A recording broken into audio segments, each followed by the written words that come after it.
Frank, we were expecting a war, but were even you surprised at the level of fight we saw tonight? I thought it was going to be a really exciting. I said it, don't blink. It's going to be the most amazing few rounds. It was much better than that.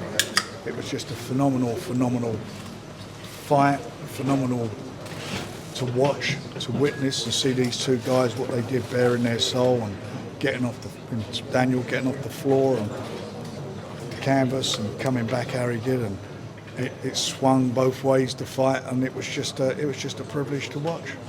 When you make these great heavyweight fights, I know you always want them to deliver, but nights like this must remind you why you do it all, right, Frank?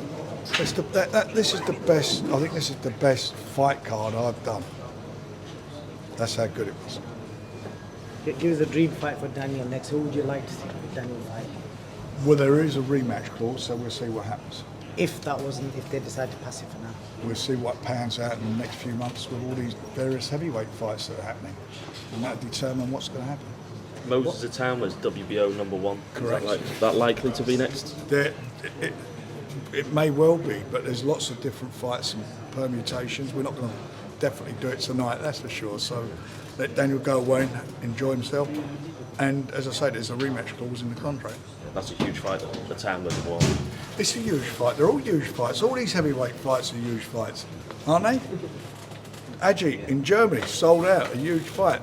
Moses here a few months ago, sold out. Tonight, sold out. Next week, we're in Doncaster. I think it's nigh on sold out up there. It's going brilliantly with Dave Allen and Hergovich. Moses again on the 8th of August. We've got a stack of heavyweight fights, and that's what I keep saying. The heavyweight division is so good at the moment. So many good fights, and we are delivering them.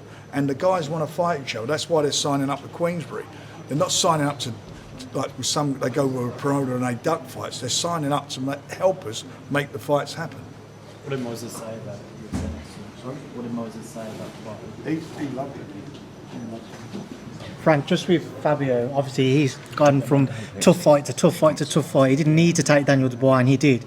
How much credit does he deserve for still stepping in and taking that challenge? He gets amazing credit. I mean, he's a warrior. He showed that tonight. That's what he is. I've got nothing but the utmost respect for him, and he'll come again because he's that type of guy. You've seen the heart he's got.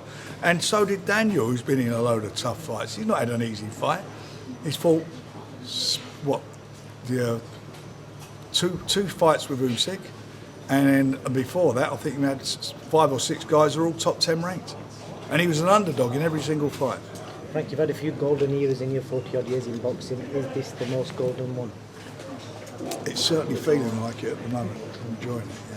Frank, have you had a chance to speak or see Fabio since the fight? How is he? I just went in, he was getting stitched up his nose and his eyes, and I couldn't obviously speak to him because the doctor was attending him. I think he's going to check up at the hospital as well. Frank, what do you think won Daniel Dubois the fight tonight? His heart. The one thing they all question. That's what it was. It was his heart, and it's the same with Fabio. That's what kept him going. Their heart. It's phenomenal what they did. Mm-hmm.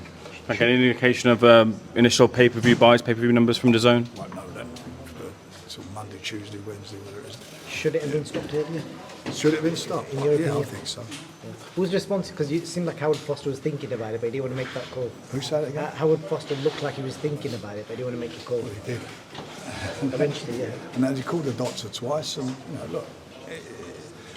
And Fabio, some of these people say it shouldn't be stopped, but everybody's got an opinion. But when they're in brutal fights like that, it's better to be safe than sorry.